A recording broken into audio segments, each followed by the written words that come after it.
Ya, seguimos hablando en este ADN hoy de la crisis en el Poder Judicial, el escándalo, el que envuelve a la ex ministra de la Corte Suprema, Ángela Vivanco, hoy detenida en tránsito después de haber sido formalizada ayer por lavado de activos y cohecho en el contexto de la trama de la muñeca bielorrusa. Lo conversamos a esta hora con Cristian Riego, director del equipo técnico redactor del Código Procesal Penal chileno y también de la Ley del Ministerio Público, académico hoy de la Facultad de Derecho de la Universidad Diego Portales. Cristian, bienvenido, buen día.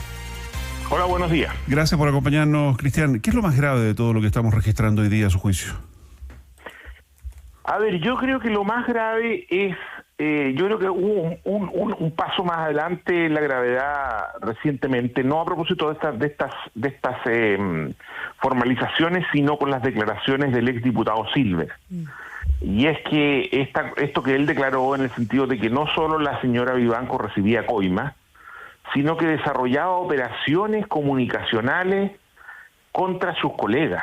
Para desacreditar a los ministros de la tercera sala, digamos, lo que ella define, según Silver, como un takeover, o sea, como quedarse a cargo.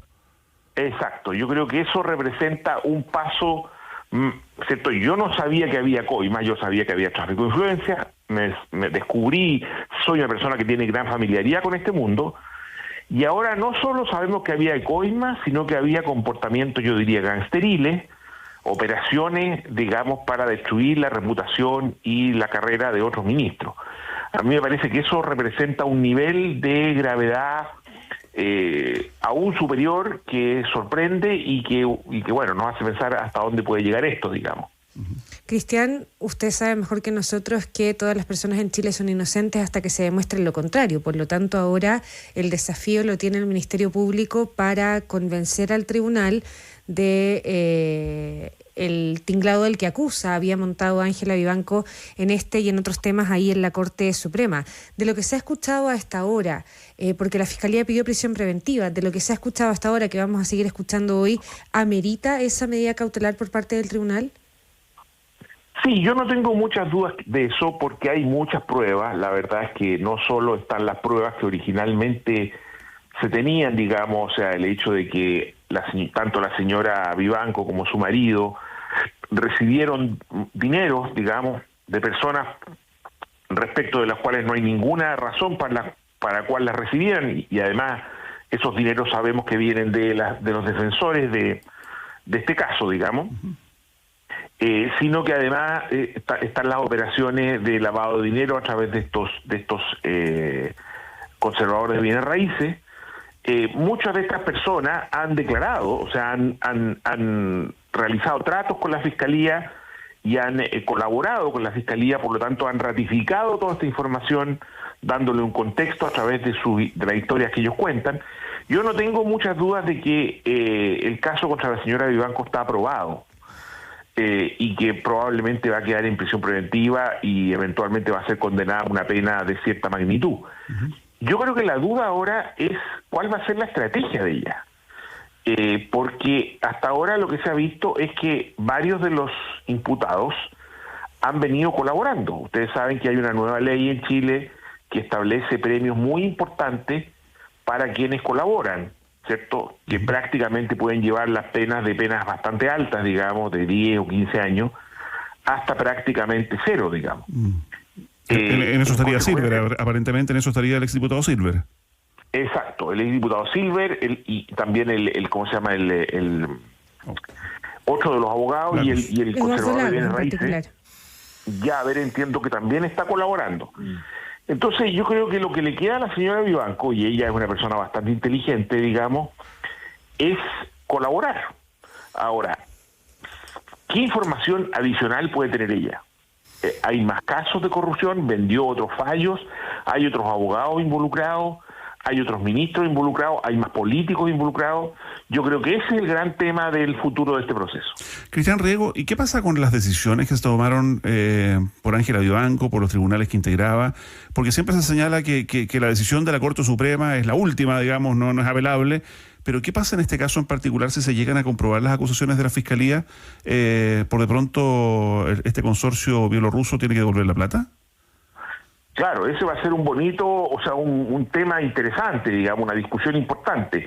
La ley no contempla, digamos, salvo casos muy excepcionales, muy específicos, a través de lo que se llama el recurso de revisión, esa posibilidad, pero hay sí algunas doctrinas, digamos, o sea, sin perjuicio que a lo mejor pudiese ser revisable algunos de los fallos, legalmente. Sin embargo, también se podría sostener algún tipo de lógica de nulidad, de nulidad absoluta, que operara incluso más allá del marco de esos disposiciones legales. O sea, ¿habría que Pero repetir juicios completos?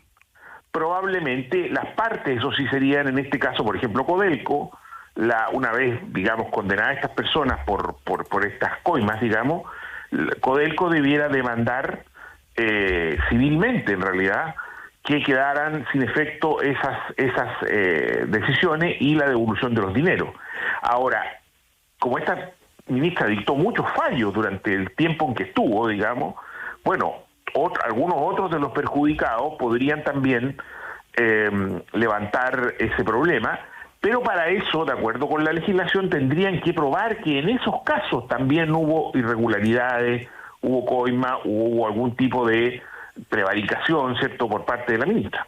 Estamos conversando con Cristian Riego, director del equipo técnico redactor del Código Procesal Penal chileno, la ley del Ministerio Público, académico de la Facultad de Derecho de la Universidad Diego Portales. Cristian, la fiscal Bitber ayer decía que ellos celebran el estar formalizando a quien, a su juicio, es el vértice, ella lo mencionaba de esa manera, de este caso, que es la ex ministra de la Corte Suprema, Ángela Vivanco, por la valoración a los bienes perjudicados, decía ella. Estamos hablando de una empresa estatal, entre otras cosas, pero además ponía mucho énfasis en que es la que tiene la mayor conducta a reprochar por el lugar que ocupaba, digamos. Estamos hablando de una ex ministra que en ese momento era ministra de la Corte Suprema. ¿Eso legalmente tiene un peso distinto, ese solo elemento, digo, más allá del resto de las otras pruebas en relación a los otros imputados en esta causa? A ver, yo creo que desde el punto de vista, digamos, comunicacional, no cabe duda que ella es el vértice, que es cierto que es el eje organizador de todo esto, porque, claro, si no hubiese existido una ministra de la Corte Suprema, nada de esto habría sido posible. Exacto. Los abogados, su marido, los conservadores, todos giran en torno a su influencia. Yo diría que el otro vértice es Luis Hermosilla, porque Luis Hermosilla es un abogado que tiene gran influencia, que mueve muchos contactos, pero que en un momento determinado es contratado en el gobierno y empieza a usar esas facultades, digamos, esa influencia que tiene sobre el gobierno del presidente Piñera para maximizar su impacto. Yo diría que los elementos fundamentales son Vivanco en la Corte Suprema, probablemente ella es la más importante, y Luis Hermosilla con esta posición en el gobierno. Esto es lo que hace que este caso... Legalmente, a la hora del juicio, estoy pensando desde el sentido común, legalmente tiene un peso distinto a la hora de evaluar cargos, a la hora de evaluar medidas cautelares, que se trate o no de una ministra de la Corte Suprema. Legalmente se toma como un peso distinto el lugar que uno ocupaba al momento de los delitos, o tiene... ocurre la misma suerte que Migueles, que Vargas, que Lagos. No, de hecho el delito que ella comete no es exactamente el mismo delito que cometen los otros, es un delito, digamos, si bien es cierto, ambas situaciones están sancionadas, el sujeto pasivo, digamos, que sería ella quien recibe el dinero, y el sujeto activo, quien paga el dinero, no están sancionados exactamente por la misma norma, ¿cierto? Y sin duda que, a pesar de que las penas son coincidentes, podría el juez tener en cuenta en la graduación de la pena, porque los jueces tienen un margen, digamos, para graduar la pena, podría tener en cuenta el hecho de que, claro, ella es la persona que tiene el cargo más alto, es la persona que tiene los deberes más intensos de probidad, ¿cierto? Y eso podría determinar una sanción algo superior respecto a involucrado. Uh-huh. Además de que, claro, la imagen, sin duda que la imagen de que ella es la persona con más alta graduación, también va a influir en el momento de tomar esas determinaciones. Pero yo no daría por cerrado el caso, como digo. Yo estoy a la espera de cuál va a ser la estrategia de defensa de ella. Ella, yo no creo que se vaya a quedar de brazos cruzados, digamos, esperando que le imponga una pena altísima. El factor salud aparece como un elemento, y ella lo mencionaba, su nuevo abogado. Sí, pero ¿qué credibilidad puede tener eso después de que ha invocado tantas defensas distintas? ¿Cierto? Ha dicho que no tenía nada que ver con su marido, ahora viene la salud. La verdad es que yo sobre eso creo que aquí el tema es si ella va a colaborar o no. Y si tiene algo con que colaborar, o sea, si tiene información que entregar que pueda conducir a nuevas formalizaciones. Yo creo que ese es el punto más importante. Mencionaba Cristian Rigo a Luis Hermosilla, el abogado Luis Hermosilla, y hace un rato volvíamos a recordar que esto se origina en el caso Audios, en estas filtraciones que comienzan a permitir la investigación de muchísimas personas, un director de la PDI, varios jueces, ministros de la Corte Suprema, y uno se pregunta legítimamente a esta altura, independiente de que, insistimos, esta es una situación que está todavía en desarrollo, vamos a ver si se comprueban los hechos por los cuales la Fiscalía está acusando a esta destituida ministra de la Corte Suprema, pero ella estuvo 6 años en el cargo, desde que la nominó el presidente Sebastián Piñera, tuvo la aprobación del Congreso, ella llega a la Corte Suprema en agosto del 2018 hasta octubre del 2024, en todo este tiempo ocurren o habrían ocurrido varias de estas situaciones. ¿Cómo nadie antes se dio cuenta? ¿Todos miraron para el techo? Yo creo que en gran medida sí. O sea, a ver, yo creo que ella y Hermosilla también y alguna otra de esta gente aprovecharon debilidades estructurales de nuestro sistema. Nuestro sistema es un sistema, yo diría que es un sistema, digamos, débil, con muchos espacios de discrecionalidad en todo el proceso de designación de los jueces, del control de su conducta, pero además en el cual están instaladas una serie de malas prácticas. Esas malas prácticas tienen que ver con el nepotismo, el tráfico de influencia y además una cierta, yo diría, negligencia en la vigilancia respecto del comportamiento de los distintos actores. O sea, hay mucha tolerancia, hay mucho perdón a vida, hay mucho de que somos todos, digamos, parte del mismo gremio y por lo tanto si alguien mete las patas o hace algo incorrecto, yo no lo voy a denunciar. Incluso cuando se lo denuncia, aquel que denuncia es tenido como una especie de traidor. Todo esto es así de manera bastante generalizada. No digo 100%, pero es algo bastante transversal. Toda esta cultura, podríamos decir. Uh-huh. De privilegios, de contactos, de amistades indebidas, digamos. Ahora, lo que pasa es que yo creo que todo ese mundo funcionaba sobre, digámoslo así, una cierta buena fe. O sea, habían cosas que se toleraban, como favorecer a los amigos, favorecer a los parientes, como, digamos, perdonar faltas menores, digamos. Pero resulta que aquí llegó una banda de otra magnitud, de otra calaña, como quien dice, que estaban dispuestos a hacer cosas como vender fallos, como, cierto, favorecer a los abogados litigantes, como litigar usando los favores que se habían prestado con anterioridad. Entonces, se ha atrapado esta banda, que como quien dice, llevó esto a un nivel impensado, uh-huh. Pero las malas prácticas como las que usted menciona, siguen allí, ¿cierto? O sea, esto de mirar un poco para el lado, no ser estricto con los criterios, por ejemplo, de inhibición, permitir la mistocracia, ¿cierto? Todo eso sigue allí.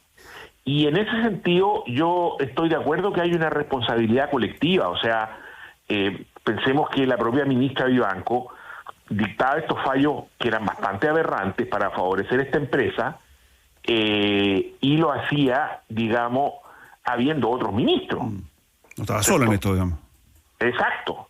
Bueno, pero allí, por ejemplo, ¿qué ocurre? Bueno, están los abogados integrantes. Pero resulta que los abogados integrantes son personas cuyos cargos dependen de que los ministros los vuelvan a poner en las ternas para renovar el cargo, digamos, en lo futuro. Claro. Y en consecuencia los abogados integrantes no pueden, digamos, oponerse radicalmente a lo que piensan los ministros. Por poner un ejemplo solamente, ¿cierto? Entonces los abogados integrantes muchas veces no son capaces, cuando un ministro tiene una decisión muy fuerte, digamos, de oponerse, de plantear su disidencia. o incluso entre los propios ministros. No siempre todos los ministros estudian bien el caso, lo estudia uno, el otro un poco delega, digamos. O sea, hay una cultura, digámoslo así, yo diría, de cierta tolerancia. Y claro, y eso se evidencia en casos como este, pero en otros casos, digamos, pasa bajo el radar. Y yo creo que ella, como quien dice, se aprovechó de eso, no cabe ninguna duda. Si este fuese un poder judicial riguroso, con comportamientos, digamos, muy profesionales, probablemente esto no habría sido posible. Y en ese sentido yo creo que lo que hace falta acá son reformas estructurales. Esto se viene planteando hace mucho tiempo. Más allá de que se persigue a estas personas, tiene que haber reformas estructurales. Por ejemplo, tienen que suprimirse los abogados integrantes de una vez. Eso ya hace mucho tiempo que se sabe que eso es algo totalmente inapropiado, digamos. Sí, pendiente, además inconstitucional. Pendiente también el sistema de nombramientos, que fue la respuesta política del gobierno para enfrentar la crisis del Poder Judicial en un proyecto que sigue entrampado todavía en el Congreso. El sistema de nombramiento. Sí, claro, exactamente. El poner una barrera, poner una muralla china entre el mundo judicial y el mundo de los notarios, que es un mundo muy corrupto, muy complejo, ¿cierto? Donde viene gran parte de esta corrupción, de estos premios enormes de estas notarías que son verdaderas títulos de nobleza, digamos, donde surgen estos conservadores y notarios que se transforman en verdaderos repartidores de dinero que van corrompiendo, ¿cierto? Esa muralla china, algo se avanzó en la ley, porque por lo menos las designaciones ahora ya no corresponden a las Cortes, pero siguen existiendo vínculos muy intensos a través de la supervisión. Okay. Una supervisión que todos sabemos que no existe, pero que la ley contempla, digamos, y que hace que los favores entre notarios y jueces sean permanentes, digamos. Ya, pues. Abogado Cristian Riego, director del equipo técnico, redactor del Código Procesal Penal chileno, ley de Ministerio Público también, académico hoy, decíamos, de la Facultad de Derecho de la Universidad Diego Portales. Gracias por esta conversación con ADN hoy. Muy bien, hasta luego. Gracias, Cristian, buenos días.